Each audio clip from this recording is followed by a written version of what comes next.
Good evening. I just wanted to start by talking about the show which we had on the 22nd of February.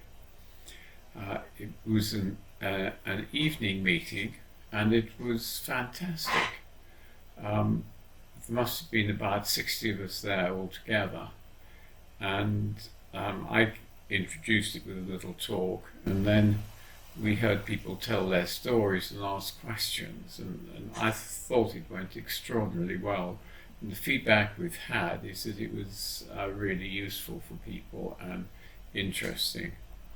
So I have to thank my techie and his assistant for everything which they did in the way of lighting and so on. And he's going to produce a film which we'll be able to show, I hope, in about a week's time. And here is a video of Casper. I forgot to show this, and so I thought many of you would like to see it. So here is Casper.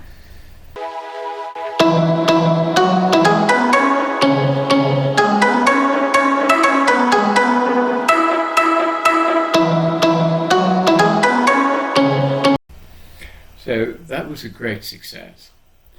Now, so for today, what I want to do is just go a little bit further with the book. Do you remember this is your course book? It's a book which I have written on a man who can induce light in you, and it's called Shining Light on Transcendence. And the other course book, which is one which many of you might actually quite like to read if you're interested in the first part of the talk today, and that is The Search. And this is The Finders. It's by Geoffrey Martin, and it talks about his experience with some courses that he's run on changing people's level of consciousness. You remember that we talked about you going into non-dual consciousness as you die. Well, his courses, in fact, lead towards non-dual consciousness. So let's start then with this book. We've done a little introduction to light, and today I want to do an introduction to The Search. What does the search mean? Well, the search means that you have a part of you, an experience, have read books about people who have wider states of consciousness. And so the search is to see who these people are, if you can meet them, and if you can change yourself to have a wider state of consciousness. So it's really interesting. So how did I become interested in that? Well, I was 21. No, I wasn't. I was a bit older. 23, I think. And I was sitting on the veranda in Kenya, looking out on this wonderful Kenya morning, and I had in fact bought the latest book, which was called The Outsider by Colin Wilson. Now this book absolutely fascinated me, and I had to just read it and read it and read it, because what it was telling me something about the nature of reality. Oh, I hear Casper. Come on, Casper, come here. Come on. There's a good boy, come here. So we've got Casper and the clock together. So, come on, Casper, come on. Come on then. There's a boy. Come on. Come on. Casper? Casper, come on. Little boy. There's a little boy.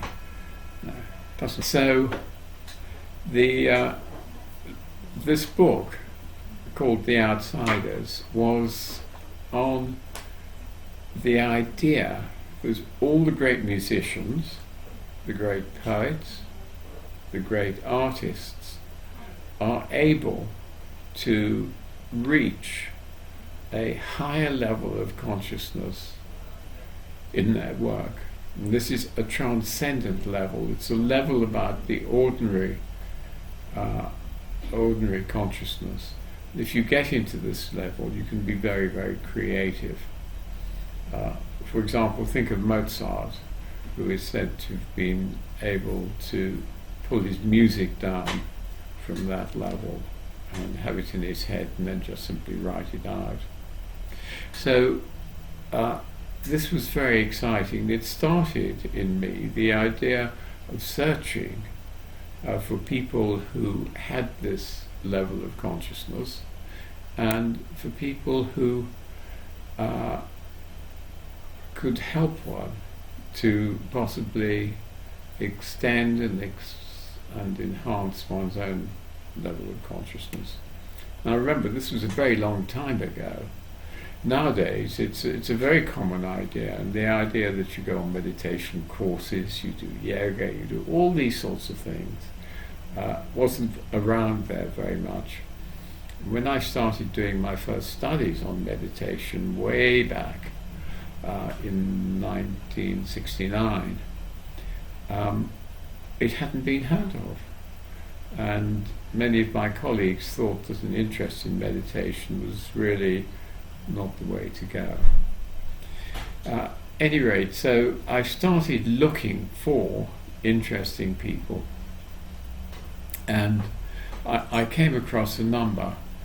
One of the people I first met was somebody called Thetis. And Thetis is a painter, religious painter, who uses batik, which is painting on cloth, and she has paintings in Winchester Cathedral in England, and even the altar cloth in the Windsor Castle Chapel has been done by Thetis. And she told me this story, how one day when she was fairly young, she got up and she had been slightly disturbed, but not much.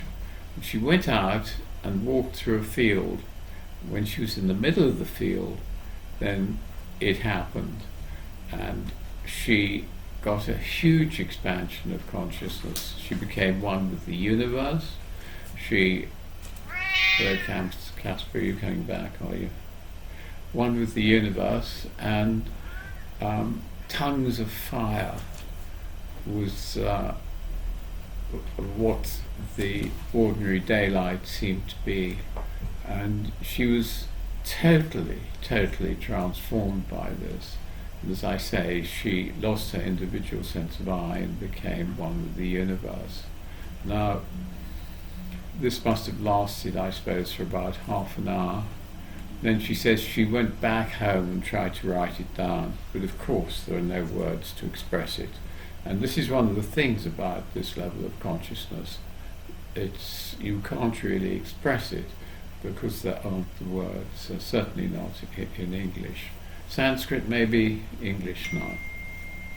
So that was another one of my experiences, and Thetis and I had long discussions on the expansion and nature of consciousness. And as you know, I was interested in dying. And so when Thetis fell ill, I asked her if I could be there when she died, and she was very happy for me to do this, and so I hoped that I would. But she got iller and iller, and then went into hospice, and unfortunately I was in Japan, so I couldn't see her, and so I telephoned her, and she told me, Casper, come on, little boy, come on, Casper. And she told me that she in fact was at this moment, I think she was just a week away from death, and she come on, Zephyr, there's a boy, there's a boy. And she told me, when I asked her what was the room like, she said that rivers of golden light and love were flowing through the room. So this, I knew immediately, meant that she had already got a heightened level of consciousness, which we've been talking about in the dying process. So she was one of the first people I met. The next one I met was Mother Meera. She is a Indian guru who lives close to Frankfurt, Thalheim in Germany, and she don't want you on the computer. And she holds a darshan, which means a meeting of people, and everybody goes up to her and she puts her finger on their forehead, or she will hold your head like this, and she imparts a pulse of spiritual activity, or a pulse of activity of some sort, and you can feel this. And with me, when I first went to see her, it was very profound, and I got quite an alteration in my level of consciousness after this, with a falling away of my own ego structures a bit, and becoming much more part of the cosmos. And that lasted for about a week. But she was really enormously interesting. Then there were other people who I'd met who said that they could do amazing things, but in fact couldn't. And one of these people who was in London said that she was able to heal people. And of course, as I was working then with an epilepsy clinic, I asked a number of people if they wanted to see whether she could heal them or not. And she said of course she could. What they had to do was to get chilies, and she would vibrate them for them.